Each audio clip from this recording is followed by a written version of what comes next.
Filipenses capítulo 3, vamos ler do versículo 3 em diante.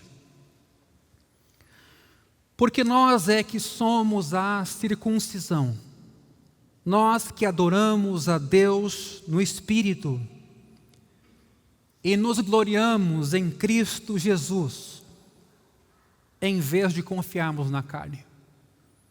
É verdade que eu também poderia confiar na carne. Se alguém pensa que pode confiar na carne, eu ainda mais. Fui circuncidado no 8º dia, sou da linhagem de Israel, da tribo de Benjamim, hebreu de hebreus. Quanto à lei, eu era fariseu. Quanto ao zelo, perseguidor da igreja. Quanto à justiça que há na lei, irrepreensível. Mas, o que para mim era lucro, isso considerei perda por causa de Cristo. Na verdade, considero tudo como perda por causa da sublimidade do conhecimento de Cristo Jesus, meu Senhor. Por causa dele perdi todas as coisas e as considero como lixo, para ganhar a Cristo e ser achado nele, não tendo justiça própria, que procede da lei, mas aquela que é mediante a fé em Cristo. A justiça que procede de Deus baseada na fé. O que eu quero é conhecer Cristo e o poder da sua ressurreição. Tomar parte nos seus sofrimentos e me tornar como Ele na sua morte, para de algum modo alcançar a ressurreição dentre os mortos. Não que eu já tenha recebido isso ou já tenha obtido a perfeição, mas prossigo para conquistar aquilo para o que também fui conquistado por Cristo Jesus. Irmãos, quanto a mim, não julgo havê-lo alcançado, mas uma coisa faço, esquecendo-me das coisas que ficam para trás e avançando para as que diante de mim estão,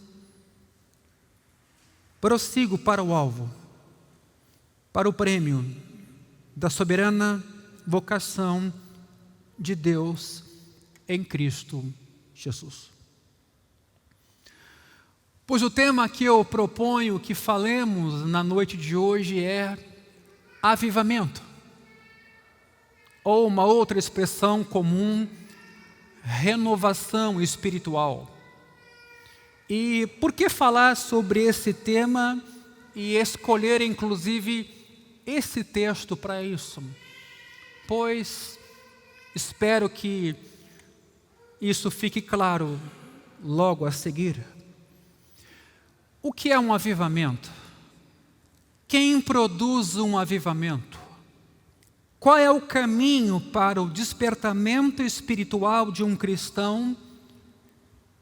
E qual é o caminho para o despertamento espiritual de uma comunidade? E mais, e aqui importantíssimo, qual é a relação da obra de Cristo com a obra do Espírito Santo, porque é geralmente ao Espírito Santo que a gente atribui avivamento? Qual a relação da obra de Cristo com a obra do Espírito Santo num avivamento ou numa renovação espiritual? Conforme o que nós vamos ver hoje, já antecipando o que eu vou dizer, o avivamento, meus irmãos, é uma obra do Evangelho de Cristo por meio da ação do Espírito Santo. Até para a gente não imaginar que a obra de Cristo foi uma coisa passada, resolvida, e agora então o que a gente espera é que o Espírito Santo faça uma obra nova chamada avivamento, com características específicas, e que então ele desperte a gente. É muito importante essa conjugação. O avivamento é uma obra do Evangelho de Cristo, mas por meio da ação do Espírito Santo.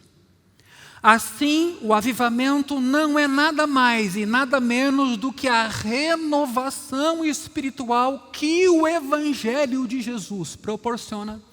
Como?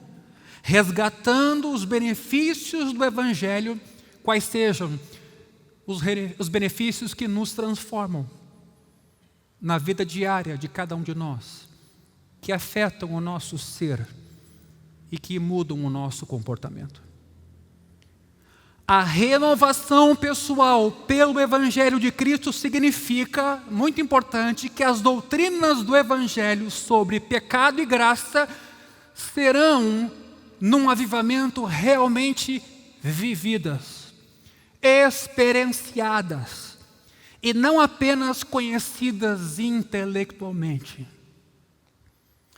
É fundamental esse ponto de partida, e cada parágrafo que eu dividi aqui com vocês, vocês vão perceber a importância de entender este assunto, no meu modo de ver, tão mal compreendido em nosso tempo hoje.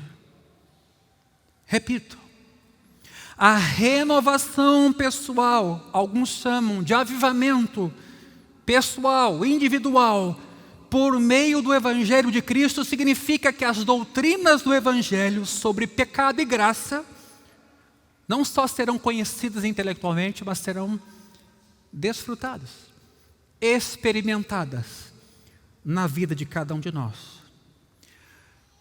Essa renovação, esse despertamento, que muitas vezes é individual, por que não? Inclui, primeiramente, e um ponto de partida fundamental, uma consciência e uma convicção acerca do nosso pecado, do nosso afastamento em relação a Deus. Eu questiono muito um avivamento que não tem arrependimento, consciência de pecado e lamento pelos males que o pecado causa. Primeiramente, então, esse despertamento acontece por uma consciência que até nos prostra, nos visita de uma tal maneira que é invasiva de certa maneira, nos deixa, quem sabe, com vergonha, com lamentar, porque encontramos e enxergamos o nosso pecado e mostramos, através dessa reflexão, quão distantes estamos do Deus bom, puro e santo. E acontece esse despertamento quando vemos em nós, então, camadas, atenção, mais profundas de autojustificação. Desculpas que a gente dá. Percebemos, por meio da ação do Espírito, uma crença mais enrustida, mais internalizada, melhor dizendo, uma descrença. E até uma sensação de justiça própria que a gente desconhecia e que nos leva a um orgulho, a uma arrogância. Quem de nós já não passou por isso? De certa maneira, o que Pedro aqui teve com Jesus em termos de encontro foi uma consciência da distância entre ele e Jesus. Mas não é a distância geográfica e física, a distância de natureza, de bondade, a distância de qualidades que Jesus ali então apresenta em relação a Pedro. Então o avivamento, o despertamento individual ou coletivo, ele começa por uma profunda consciência em camadas mais internas de cada um de nós, em que a gente percebe que ali a gente é duro, é orgulhoso, tem ainda desculpas, tem uma descrença enrustida, e não tínhamos percebido antes, que não estamos abertos a sermos corrigidos, que não estamos abertos a sermos, talvez até ajudados. Em segundo lugar, quando esse despertamento acontece, essa renovação acarreta um entendimento novo e proporcional da maravilha do perdão e da graça para esses pecados que eu descobri agora. Para essa autojustiça que eu percebi e encontrei em mim mesmo, para esse coração orgulhoso e vaidoso que eu até então não tinha enxergado. Os irmãos diziam, alguém dizia, mas eu não tinha percebido isso. Então, esse segundo agir do Espírito me leva a perceber que para esse tipo de camada interior, pecaminosa e escondida, tem também um perdão, tem também uma misericórdia, uma graça, porque nós vamos ter a oportunidade de nos despojar dessas atitudes e práticas para descansar tão somente nos méritos de Jesus. Porque se olharmos para nós, nos desesperamos. Mas se olhando para o nosso pecado, entendemos, como Paulo escreveu nessa carta aos Filipenses, que a justiça única possível é a que procede de Deus, que os méritos são dele, nós entendemos o que é confiar na justiça de Cristo e nós descansamos. Talvez até já tenhamos declarado antes que confiamos na obra de Cristo e não em nossas obras, em nosso esforço. Certamente nós dizemos isso o tempo todo. E me refiro a dizer isso como condição para ser salvo. Eu creio em Cristo, eu não posso me salvar. Mas, quando experimentamos a renovação que o Evangelho produz, passamos a ter a mente tomada de uma nova compreensão do que significa ser salvo pela graça e não por nossos méritos. E mais, passamos por uma experiência de também ter isso não só na mente, mas no coração, de modo que descansamos. A diferença é brutal: conhecer e confiar.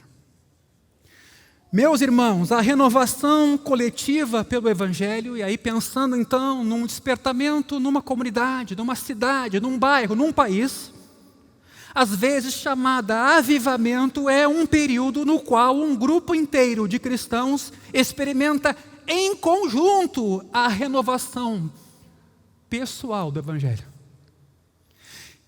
Acontece com todos, sim, acontece com todos, mas acontece individualmente com cada um. É diferente de pessoas seguindo as outras, mas a coletividade existe porque individualmente o Espírito Santo trabalha comigo e com você, me dando consciência de coisas terríveis a meu respeito no sentido do pecado, mas ao mesmo tempo mostrando que foi para isso que Jesus morreu e que eu posso descansar.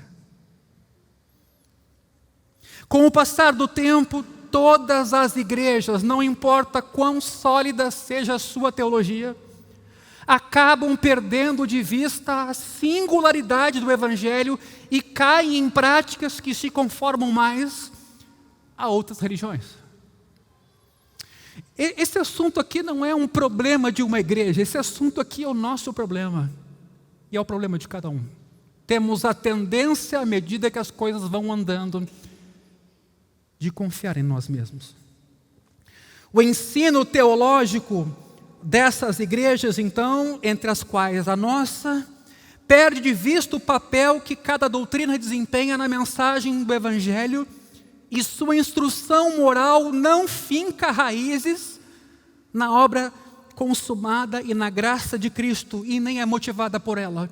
E a gente vira então uma comunidade moralista, vira uma comunidade que começa a se controlar, começa a se comparar, começa a se cobrar, e quando a gente vê, é mais um clube moralista dentro de toda a crítica ou mídia jornalística que também é moralista em nosso tempo. Será que ser cristão é só ter uma moral diferente? Os líderes da igreja devem inculcar o Evangelho de modo contínuo na mente e no coração das pessoas, para que elas entendam, atenção, não apenas como um conjunto de crenças, o Evangelho, mas como um poder que nos transforma profunda e continuamente. Sem essa aplicação do Evangelho, meus irmãos, não se assuste com o que eu vou dizer agora. Apenas ensino, pregação, batismo e discipulado não são suficientes. Sem essa noção e esse agir do Evangelho por meio do Espírito em nós, nos dando consciência de pecado para descansarmos na graça de Jesus, porque é o único recurso que temos. Sem essa confiança e paz, não adianta a gente fazer nenhuma atividade na igreja, nenhum tipo de grupo, nenhum tipo de empreitada discipuladora. Ou seja, é preciso que o Evangelho tenha o seu lugar central em nossa vida. Tem um autor chamado Richard Lovelace, um estudioso da história dos avivamentos. Ele buscou descobrir o que eles tinham em comum, apesar das suas aparentes diferenças. Ele chegou à conclusão de que, embora os cristãos saibam intelectualmente que a sua justificação, quer dizer, minha aceitação diante de Deus, é a base da santificação, quer dizer, primeiro eu sou aceito pela fé, pela misericórdia de Deus, para então ter uma conduta diferente. Embora a gente saiba intelectualmente isso, no dia a dia a gente se apoia na santificação para ser aceito. No dia a dia a gente se apoia na qualidade da nossa fé, no nosso comportamento, relacionamento em casa, as palavras que a gente disse, se a gente orou ou não orou, se leu ou não leu, se evangelizou ou não evangelizou. Com base nisso nós medimos a temperatura da nossa relação com Deus, se a gente é aceito ou não. Se fez boas coisas, se sente aceito. Se fez poucas coisas, não se sente aceito. Então, o que a gente faz se torna fundamento para chegar diante de Deus. Na prática é assim com todos nós. Comigo também. E é por isso que o Evangelho tem que ser pregado e de novo pregado, para a gente de novo sairmos de nós mesmos e entendermos que nós não temos justiça própria que seja suficiente para nos dar certeza e confiança e ter paz em Deus. Isso é fundamental. Repito. Intelectualmente a gente sabe que aceitos somos diante de Deus por meio da fé. E que então depois a gente pensa em comportamento depois que já foi aceito.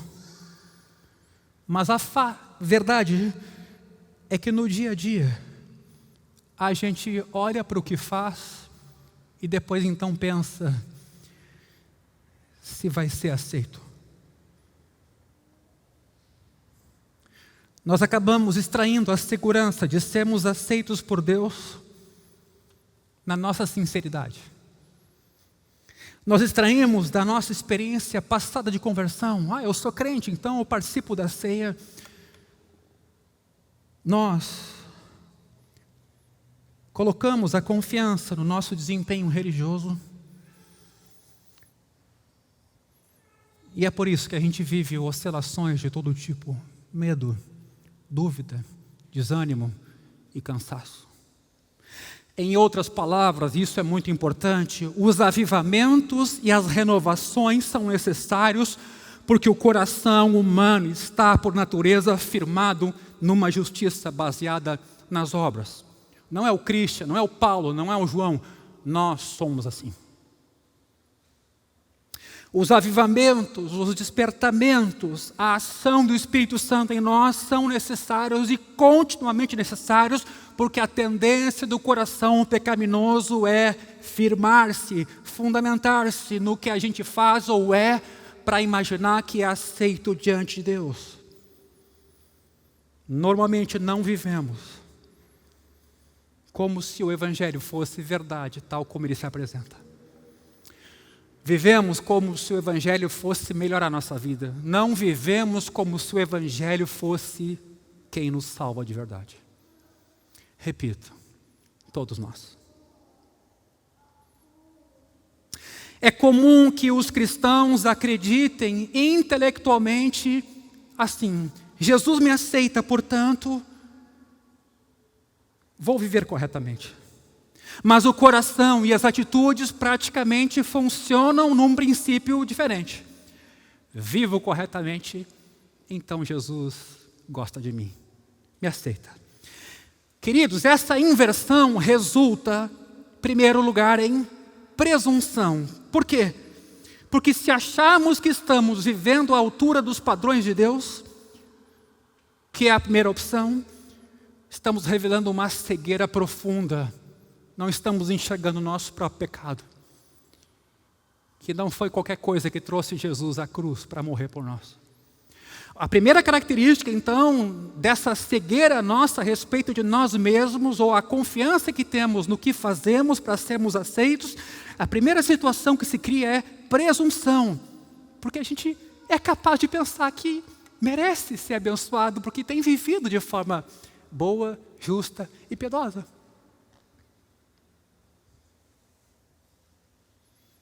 Mas a segunda realidade de quem entende que a sua relação com Deus depende do que faz, a segunda realidade é insegurança, ansiedade ou autorrejeição. A pessoa não se sente digna. Se acharmos que estamos abaixo dos padrões morais de Deus, e certamente essa é a realidade, mas não é a última verdade.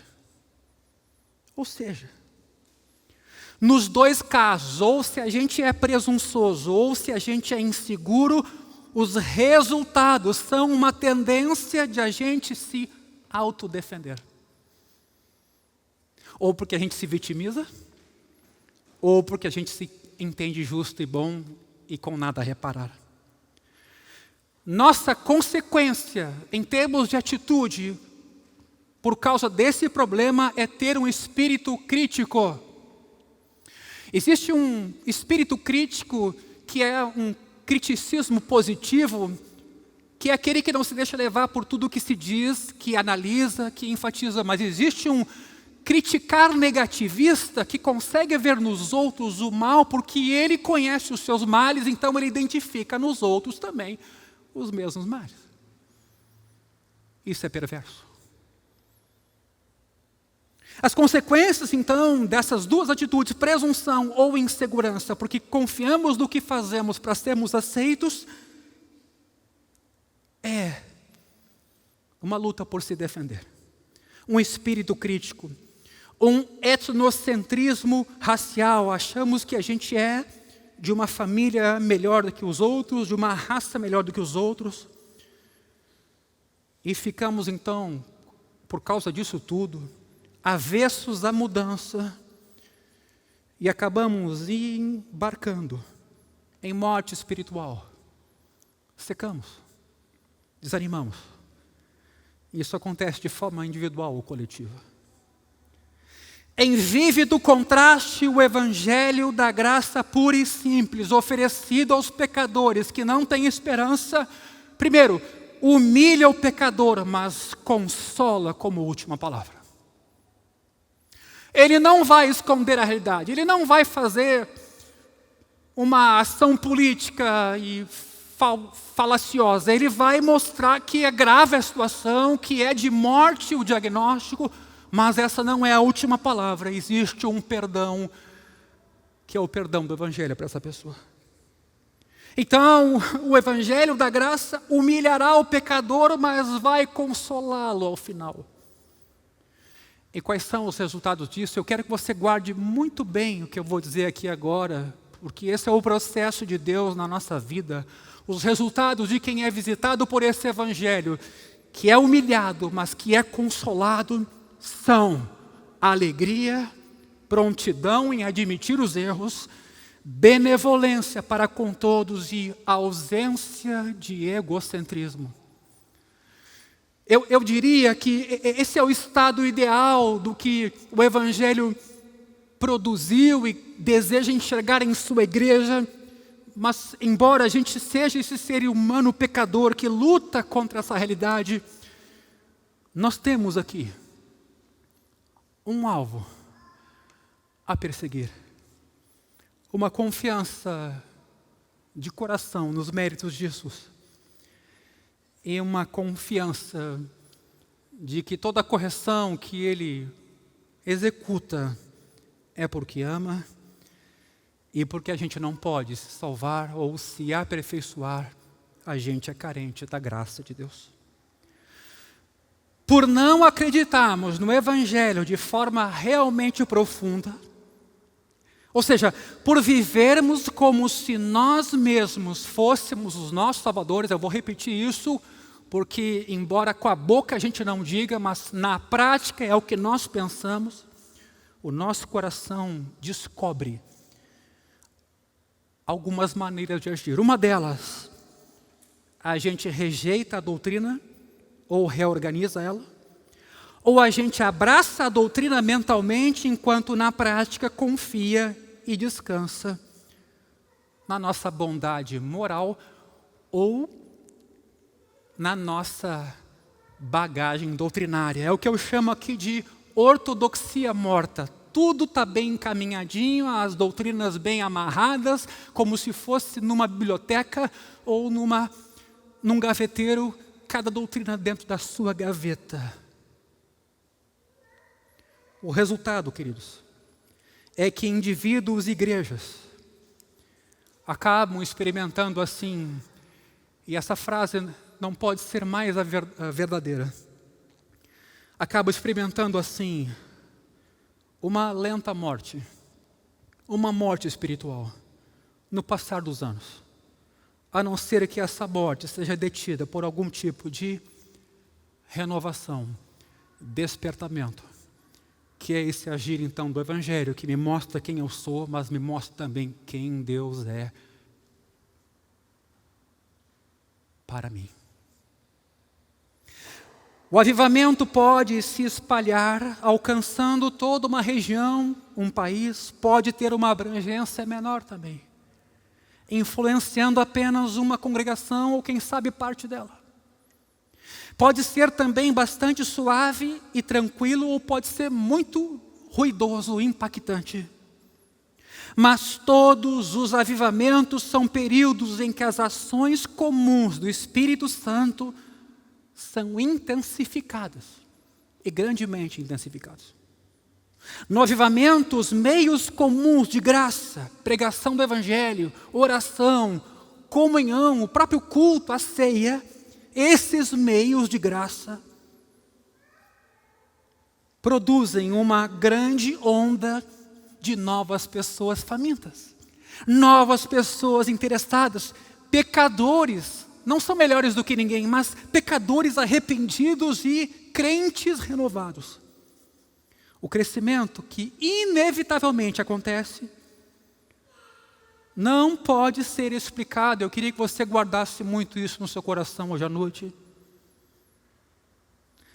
O crescimento que uma igreja atravessa não pode ser explicado por mudanças sociológico-demográficas, nem por programas eficientes de evangelização. Isso não é uma técnica. O Evangelho veio para fazer o que somente o Evangelho pode fazer, lidar com o nosso coração. Podemos ter uma gestão boa, podemos ser criativos, podemos aproveitar bastante o marketing, mas o assunto do qual estamos falando aqui é a nossa carência do Evangelho de Jesus e o significado que ele tem para a nossa vida. Portanto, quando a gente fala em avivamento, não pode tratar o assunto como mera curiosidade histórica. O avivamento é um padrão sistemático de como o Espírito Santo trabalha numa comunidade para impedir ou contra-atacar a natureza do coração humano. Eu sei que muitos de nós têm muito aquela ideia de milagres espetaculares, sobrenaturais, geralmente de ordem física, e coincidentemente o texto que abre o culto hoje foi na direção acertada. Os avivamentos, no sentido bíblico da palavra, também têm eventos sobrenaturais de ordem a influenciar a natureza, o corpo humano, mas o objetivo é que o Espírito visite corações para serem salvos, libertos da culpa, do pecado, da condenação, para confiarem somente em Cristo. É um padrão sistemático, tanto que quando ele acontece, há muitas conversões. Para Timothy Keller, esse entendimento da renovação pelo Evangelho é diferente de outros dois conceitos tão difundidos sobre reavivamento. O primeiro conceito talvez mais comum de avivamento, enxerga o avivamento basicamente como o acréscimo de atos extraordinários do Espírito, milagres, curas, revelações. Mas há um outro conceito sobre reavivamento ou despertamento que enxerga o avivamento como um período especialmente vigoroso de pregação, reuniões e atividades evangelísticas.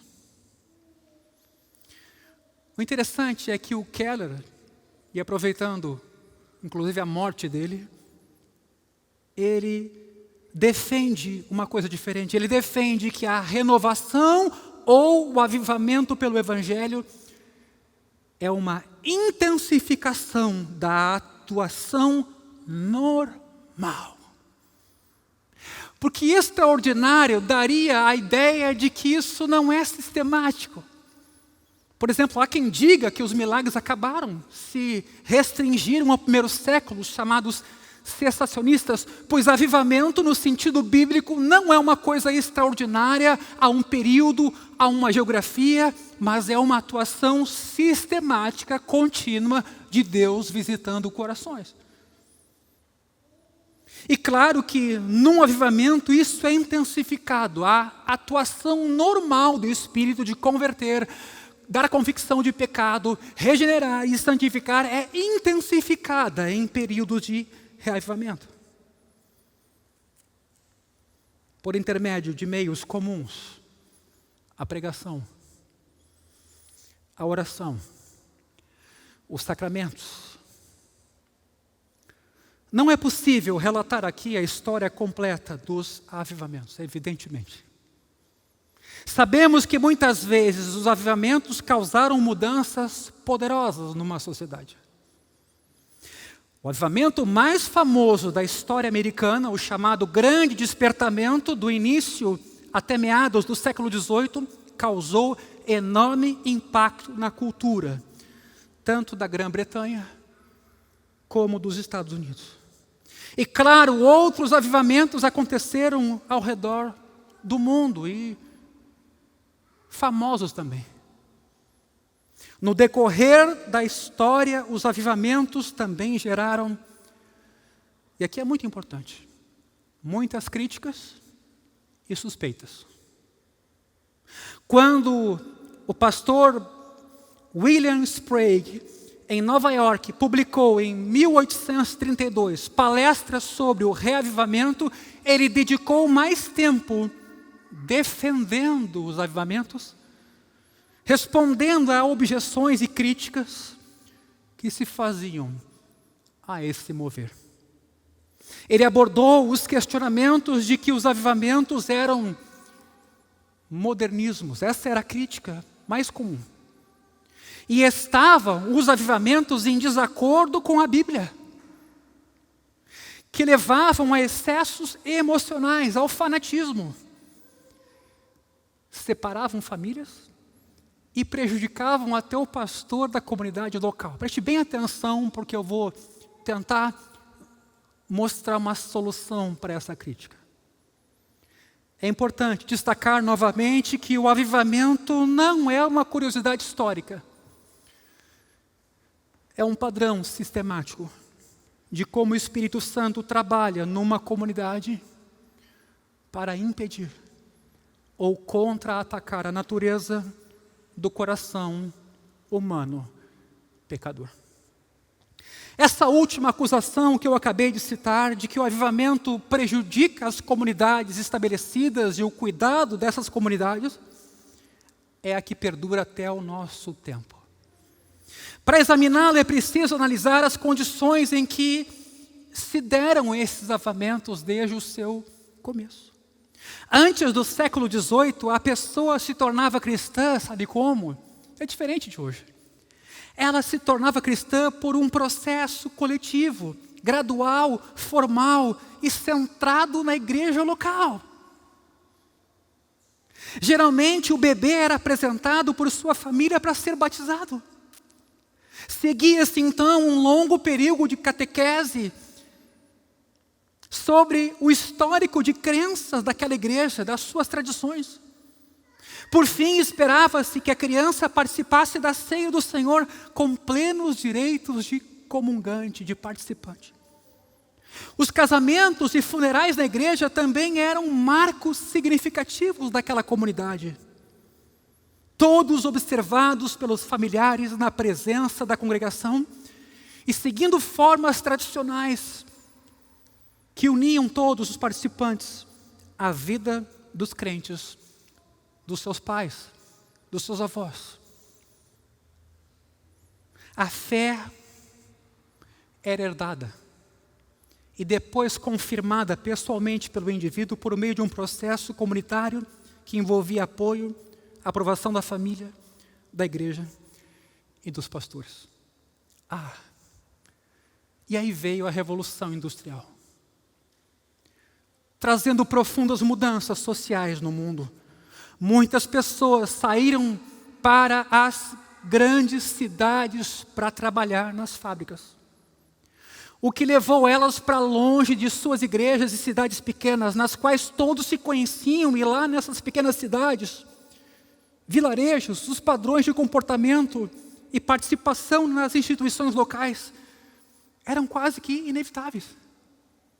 Além disso, o mercado passou a dar aos indivíduos, que agora podiam comprar, vender com mais autonomia, maior poder de escolha de bens e serviços. Os ministérios de avivamento dos irmãos Wesley na Inglaterra e de George Whitefield nos Estados Unidos foram respostas a essas mudanças culturais. Preste atenção. Esses homens levavam a pregação diretamente às massas, urbanizadas agora, que haviam rompido laços com a sua família, com a sua região no interior, com o seu vilarejo. Eles pregavam em reuniões ao ar livre, chamando pessoas à conversão. Não ficavam esperando que isso fosse feito pelas igrejas locais, que se entendiam as detentoras dessa missão exclusivamente. Porque, diziam os avivalistas, isso seria cada vez menos provável que todas as igrejas pequenas dessem conta de todas as demandas e confluência de pessoas agora nas grandes cidades. Os líderes dos avivamentos ressaltavam então o quê? As decisões pessoais pela conversão, e não a incorporação de famílias a uma comunidade local. E chamavam uma drástica mudança de vida e não a um processo de liturgia e catecismo para a formação naquela comunidade pequena onde os pais se criaram. Gente, podemos entender por que é que na década de 1830, esse pastor que eu citei antes, Sprague, teve de responder às acusações de que os adeptos do avivamento estavam prejudicando a igreja e a autoridade dos pastores ordenados. Eu fiz muitas campanhas evangelísticas. Em menor proporção, em muito menor, eu me deparei com isso. As pessoas se convertiam nas cruzadas e depois elas iam voltar para as suas comunidades locais. E evidentemente havia uma diferença muito grande. Muitas delas não iam para as comunidades locais. Queriam seguir, digamos assim, a barraca das cruzadas, só que o ministério evangelístico nesse sentido era itinerante. E quem sabe muitas vezes os evangelistas acabaram realmente concordando, nem que fosse por se calar, quando havia críticas dessas pessoas convertidas em relação às comunidades essas de onde elas vieram. Depreciadores dos avivamentos diziam então à época que, com o passar do tempo, a ênfase na conversão individual e no avivamento acabará por minar a capacidade da igreja de instruir e de disciplinar ou discipular os seus membros. A participação na igreja acaba sendo vista como opcional, uma vez que a salvação é resultado direto da fé e da experiência pessoal, sem mediação da igreja local, por meio de um evangelista ou de um pregador. A experiência emocional é colocada acima da solidez doutrinária e da santidade de vida. O cristianismo torna-se um meio de satisfação de necessidades, em vez de um meio de transformação da pessoa na imagem de Cristo. O indivíduo é privilegiado em detrimento da comunidade. E assim o cristão se torna sua própria autoridade espiritual, sem haver uma verdadeira prestação de contas, uma comunidade, pastores, e assim vai. Queridos, nos últimos anos, vários líderes jovens evangélicos adotaram a mesma crítica em relação aos avivamentos. Eles leram filósofos neo-anabatistas como Stanley Hauerwas, William Willimon, pensadores anabatistas mais antigos como John Howard Yoder, novos monásticos como Shane Claiborne, calvinistas da Igreja Alta como Michael Horton, Daryl Hart, líderes da Visão Federal, que é uma corrente teológica reformada que tem raízes nos primeiros reformadores como Douglas Wilson e que seguem Loisley, Neubigin e N.T. Wright. Por mais diferentes que eles sejam entre si, todos dão muito destaque, o que? A liturgia, ao catequismo, a comunidade sólida, aprofundada, a observância semanal do culto, da ceia. A religião, então, a avivalista, acaba sendo por eles criticada porque é o que? Gnóstica, não envolve o corpo e o cuidado físico. É uma mensagem pregada para que as pessoas creiam e depois sigam o seu caminho. Tende a ser individualista, dificultando ainda mais o encaixe da pessoa numa comunidade. Além de fundamentar a esperança numa experiência subjetiva e não na tradição e participação da comunidade ou na comunidade de forma mais sólida. O chamado, então, é para buscar confiança nos sacramentos e no envolvimento na igreja. Daí a razão da crítica, e não somente na experiência pessoal. Meus irmãos, é preciso dizer que essas pessoas estavam parcialmente corretas na sua crítica. Essas críticas ao avivamento tiveram impacto no século XVIII e também são válidas hoje. Aliás, a segunda palestra mais longa desse pastor Sprague, que eu acabei de citar, foi Males a serem evitados nos avivamentos. E nela ele articula as suas críticas aos excessos do avivamento, que atingiram o auge com Charles Finney. Esse pastor fez parte de uma influente corrente da teologia reformada do século XIX que descobriu um ponto intermediário no debate. Archibald Alexander, professor no seminário em Princeton, continua a ser um forte incentivador dos avivamentos, apesar de reconhecer os seus efeitos negativos. Ele acreditava que esses efeitos não eram inerentes ao avivamento e que poderiam ser evitados ou minimizados. Ele e os seus sucessores continuaram apoiando perspectivas básicas do avivamento, mas insistiam na importância vital do evangelismo, mas também da formação espiritual. Eles entendiam, por exemplo, que as crianças deveriam ser exortadas a confiar em Cristo e deveriam ser orientadas quanto ao que era a conversão na prática. Quando chegava a hora de permitir que as crianças participassem da ceia, eles verificavam se havia uma profissão de fé confiável por parte daquelas crianças.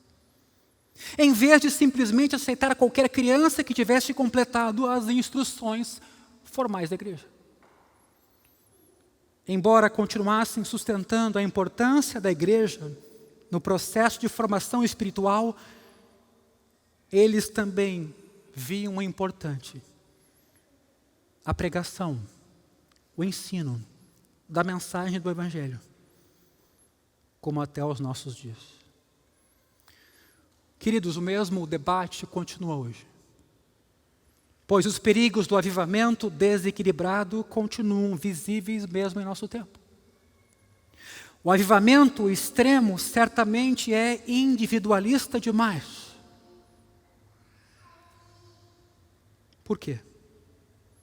Nossa população, resistente à verdade e viciada em experiências, quer transformação, mas não quer perder a liberdade, não quer ter controles externos, quer ter controle próprio, não quer lidar com submissão e respeito à autoridade.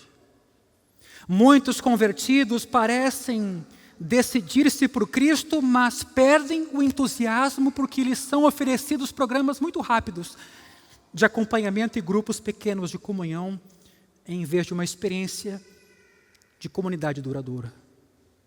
Muitas igrejas nem mesmo oferecem um procedimento para alguém se tornar membro de uma igreja. Consequentemente, a vida dos convertidos muitas vezes não é diferente do que de qualquer outra pessoa não cristã. Os processos mais antigos e comunais de comunidade nas igrejas tradicionais são melhores em produzir uma transformação de vida mais profunda. No entanto, muitos dos críticos atuais dos avivamentos, é muito importante isso aqui agora, fazem mais do que lamentar um mau uso do avivamento. Eles negam as premissas básicas do avivamento. Rejeitam a ideia de que deveríamos chamar as pessoas à conversão, caso participem da igreja. O alvo deles é resgatar algo parecido com a vida tradicional da igreja da Europa anterior ao século XVIII, em que ninguém poderia se tornar cristão a não ser que fizesse parte de uma comunidade local. Essa era a regra. E uma vez batizado, veja bem, e incorporado à igreja, o indivíduo era cristão por definição, não importava a experiência pessoal. Alguns chamam isso de cristãos nominais. Isso é um erro. Por duas razões. Primeiro, eu diria, essa posição desconhece os tempos e as estações, o contexto, e também dá pouco valor ao coração humano. Ou, para falar em forma mais positiva, as perspectivas e práticas básicas do Ministério de Renovação pelo Evangelho estão corretas por dois motivos: porque ajustam-se ao nosso tempo e porque se concentram no coração de um modo bíblico. O que se quer dizer quando se pensa possível o avivamento como alguma coisa própria para os nossos dias? A abordagem tradicional, altamente centrada na igreja, funcionou bem quando havia uma igreja dominante e uma tradição religiosa preponderante dentro de uma cultura. Quando os setores privado e público apoiavam a igreja. A sociedade, bem como os símbolos e práticas da vida comum, confirmavam e reforçavam crenças religiosas. Num ambiente assim, o Deus da cultura era inquestionável. E a cosmovisão da religião daquela sociedade era plausível para todo mundo. Poderia haver uma dúvida aqui, uma acolá, mas praticamente havia uma religião só.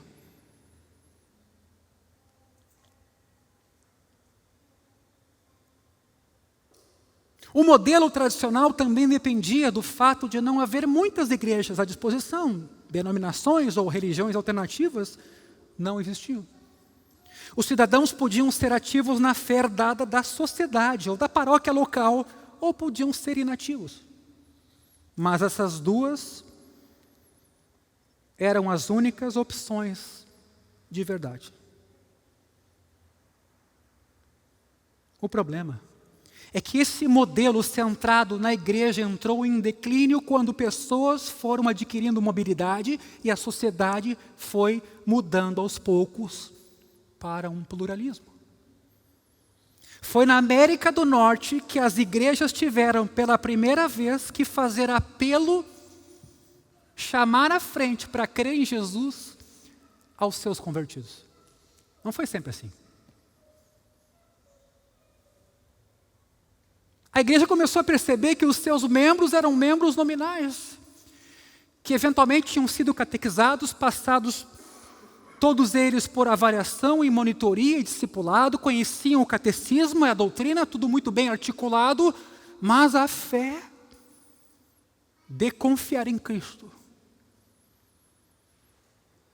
muitas vezes era ausente. Então, na própria América do Norte, esse pluralismo apareceu com tudo e os próprios pastores dessas comunidades começaram a tentar se certificar que os seus membros realmente estavam crendo em Jesus.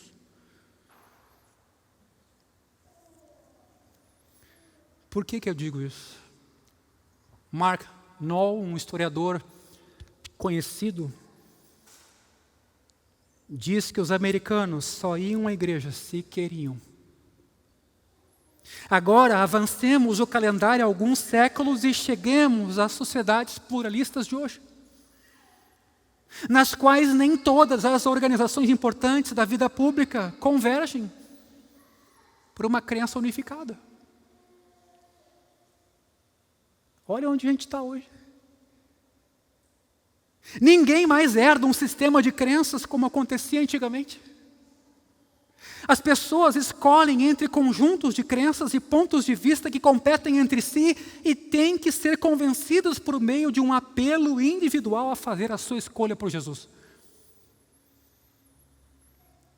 Pois acredito que, nesse tempo, nesse estado de coisas, a ênfase do avivalista na persuasão, na pregação do Evangelho, na pregação de massa, na conversão, e no autoexame é importante. E segundo, a segunda razão, e aqui concluo, para retermos as perspectivas e práticas básicas do reavivamento, seja também a mais importante.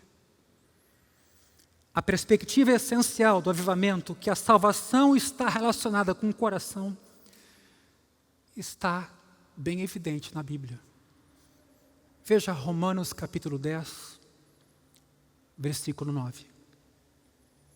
Paulo afirma: se com a boca você confessar Jesus como Senhor,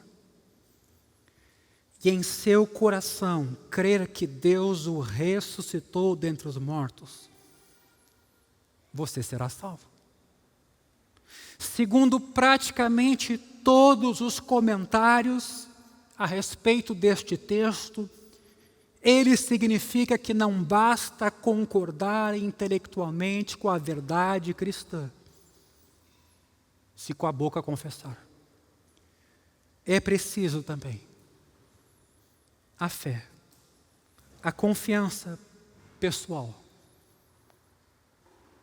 a convicção do coração. Um professor de teologia na África do Sul, Maré, escreveu que no coração o Espírito de Deus habita com poder. Ele escreveu: no coração o amor de Deus é derramado.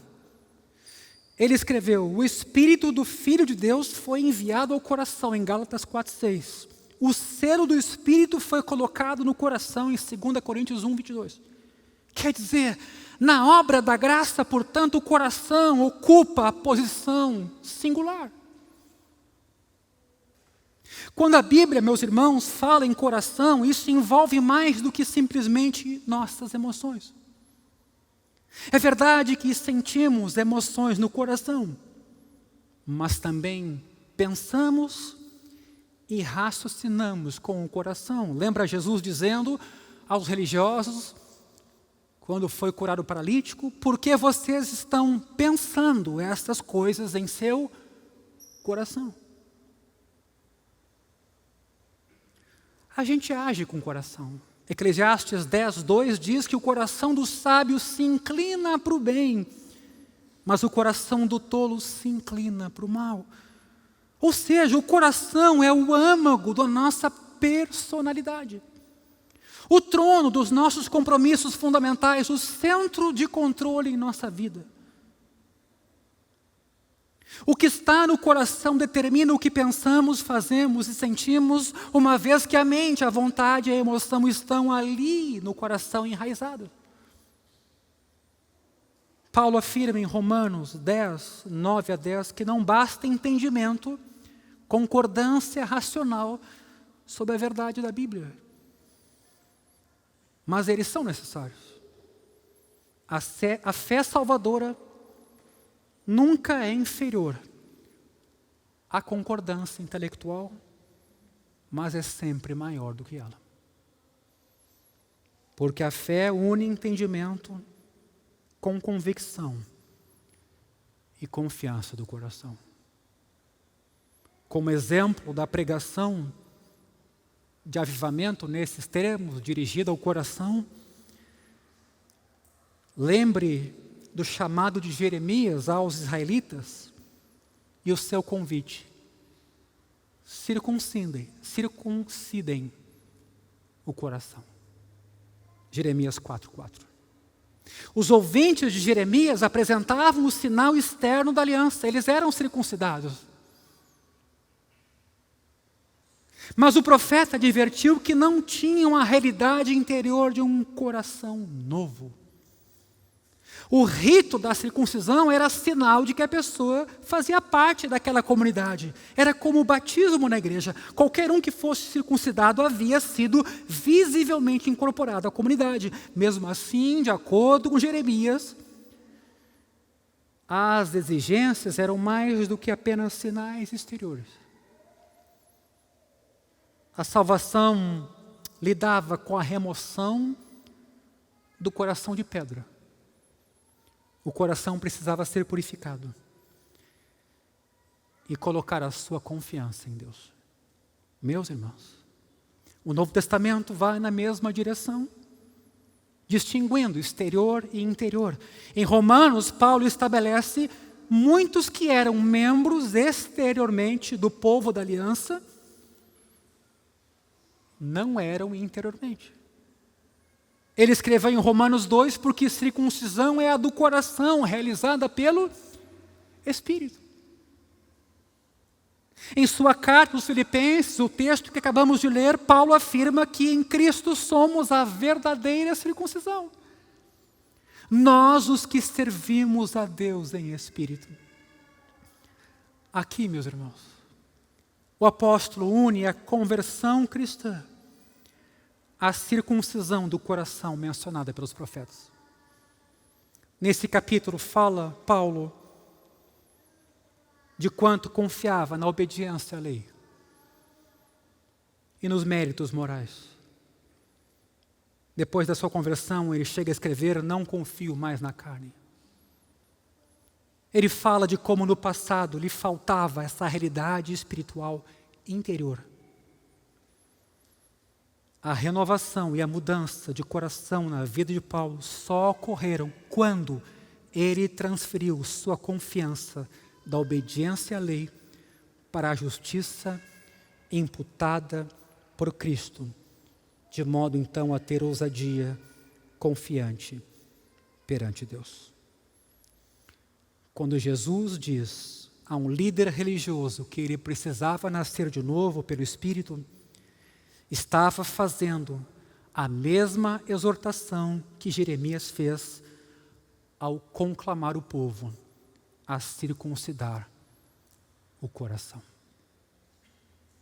Meus irmãos, aqui vem o tema do arrependimento. O resumo do Evangelho de Jesus feito por Marcos 1:15 é: o tempo está cumprido, o reino está próximo, arrependam-se e creiam no Evangelho. Em Lucas 24, Jesus afirma que em seu nome se pregasse arrependimento para a remissão de pecados a todas as nações, Em Atos 2, quando algumas pessoas indagaram a Pedro como poderiam ser salvas, ele disse que se arrependesse. Por todo o Novo Testamento, vemos repetidamente que a salvação pela fé e o arrependimento são inseparáveis. E que o arrependimento verdadeiro inclui, inclusive, sofrimento e tristeza por causa do pecado. Leia 2 Coríntios capítulo 7.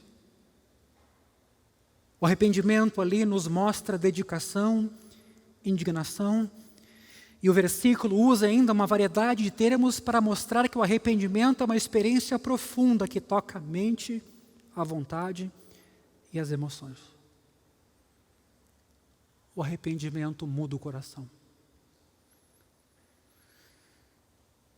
Não adianta muito perguntar se a pessoa tem fé, foi batizada ou é membro de uma igreja, se ela não se arrependeu, o que é uma coisa muito interior e do coração, nada disso terá valor. A renovação gerada pelo Evangelho vai mais além de simplesmente converter crentes nominais, que herdaram uma fé cultural dos seus pais. A renovação gerada pelo Evangelho, que chamamos aqui de renovação espiritual ou avivamento individual, também insiste que todos os cristãos, inclusive os que se veem comprometidos, precisam que o Espírito Santo plante o Evangelho em seus corações para que experimentem profundamente o amor e a graça de Cristo. Por isso, na oração de Paulo, e aqui concluo pelos Efésios, ele pede que Cristo habite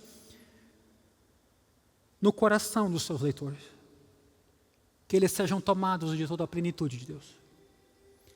Isso é notável porque Paulo está se dirigindo a cristãos e não a incrédulos. Ora, os cristãos já têm Cristo no seu coração, porque se uniram a Ele pela fé. O que, na verdade, Paulo quer dizer e mostrar é a sua esperança de que os efésios experimentarão aquilo em que já creem e que já possuem a presença e o amor de Cristo. Como? Por meio da obra do Espírito, fortalecendo o ser interior em nossos corações, para que, como crentes, conheçamos o amor de Cristo. Você já se deu conta do texto de João, em que Jesus diz qual seria o ministério do Espírito? No capítulo 16, ele diz: o Espírito me glorificará, porque vai receber do que é meu e vai anunciar isso a vocês. Não existe avivamento sem Evangelho. A obra do Espírito Santo com avivamento não é a parte do Evangelho, é para o Evangelho. E o Evangelho é para todo pecador. E essa consciência de que somos carentes deste Evangelho serve para não cristãos, serve para cristãos nominais, serve para cristão fervoroso, serve para pastor, para qualquer um de nós. Porque lida com aquilo que é mais íntimo em nós. Nós nos conhecemos. Sabemos do que somos capazes quando estamos sozinhos. Sabemos do que sentimos e desejamos quando as pessoas não conseguem ler os nossos pensamentos. Sabemos o tamanho do mal que carregamos em nosso coração e sabemos de como não podemos nos salvar. Que isso seria uma presunção absurda, uma cegueira das mais drásticas. imaginar que temos uma justiça que possa dar conta do pecado que temos e que somos. Mas essa não é a mensagem final do Evangelho. A mensagem final do Evangelho é que Deus sabe disso. Tanto que veio por causa disso. Não para fazer uma pinturinha, um pequeno conserto em nossa vida, mas nos resgatar de nós mesmos. De nossa vaidade, arrogância, soberba, dificuldade de ouvir e aprender com os outros de modo tal que esse Evangelho transforme a minha vida, me derrube. Como Paulo simbolicamente é derrubado na estrada para Damasco. Mas se levanta uma nova pessoa. Meus irmãos, avivamento,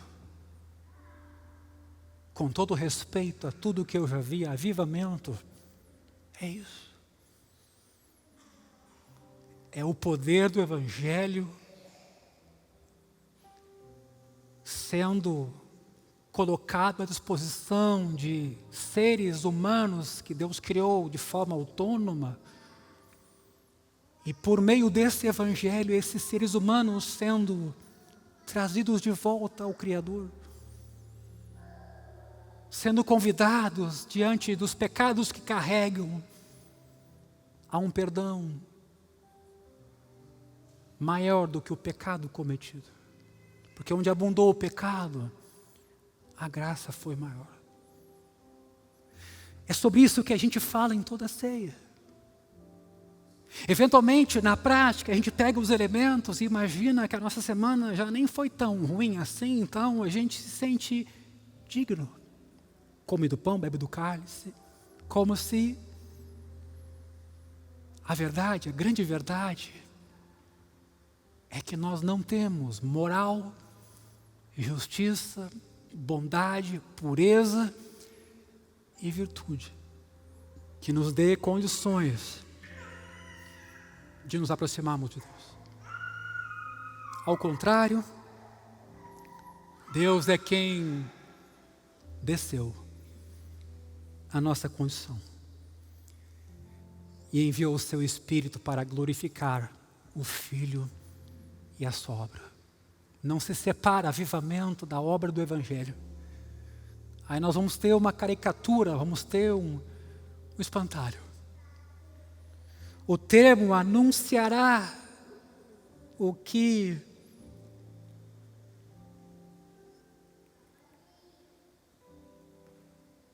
é meu e anunciará a vocês, sinaliza um anúncio extraordinário, obra do Espírito Santo. A tarefa do Espírito Santo é revelar o significado da pessoa e obra de Cristo de tal maneira que a sua importância infinita e beleza fiquem claras à nossa mente, mas ao nosso coração. É por isso que nas cartas de Paulo, em especial em Efésios, ele espera que os cristãos que racionalmente já conhecem a Cristo sejam iluminados nos olhos do coração. E assim lhes seja possível compreender com os santos a largura, o comprimento, a altura e a profundidade do amor do Evangelho. A oração de Paulo em Efésios mostra que os cristãos podem esperar que o Espírito Santo continue renovando a coragem, o amor, a alegria e o poder que sentem à medida que ele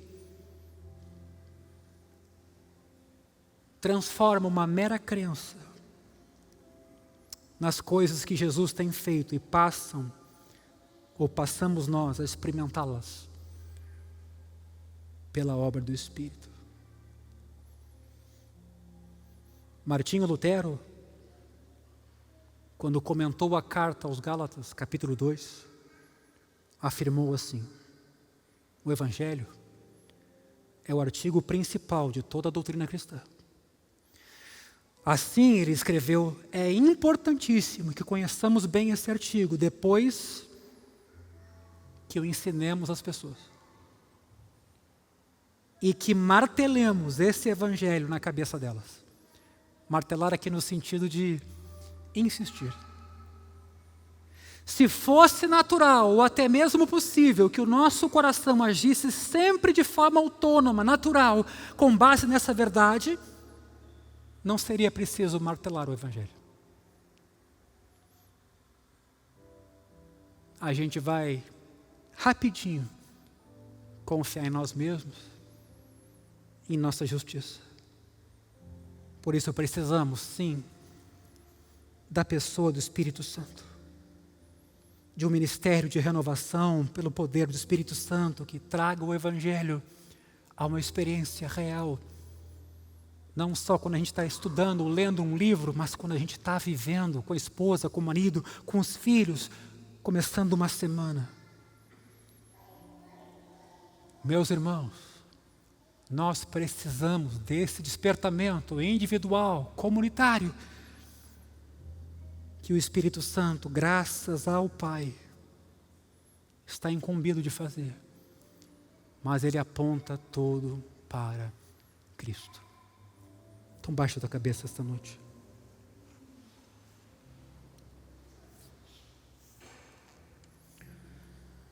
Senhor, Tu nos conheces, Tu nos sondas, Tu nos criaste.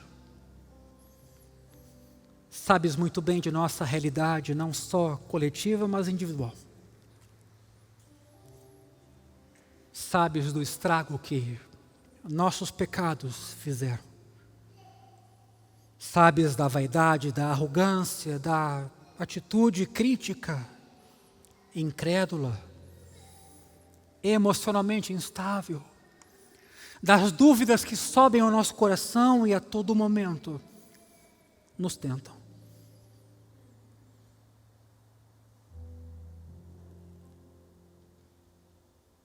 Se observares iniquidade, Senhor, quem subsistirá? Diante da Tua luz, quem pode se esconder? Contigo, porém, está o perdão para que Te temamos. A minha oração é: Espírito Santo de Deus, glorifica o Filho nessa noite aqui, na vida dessa comunidade, na igreja em Porto Alegre, no nosso país, de modo que o Filho e o Evangelho sejam as nossas fontes de viver e ser e de tudo o que fazemos.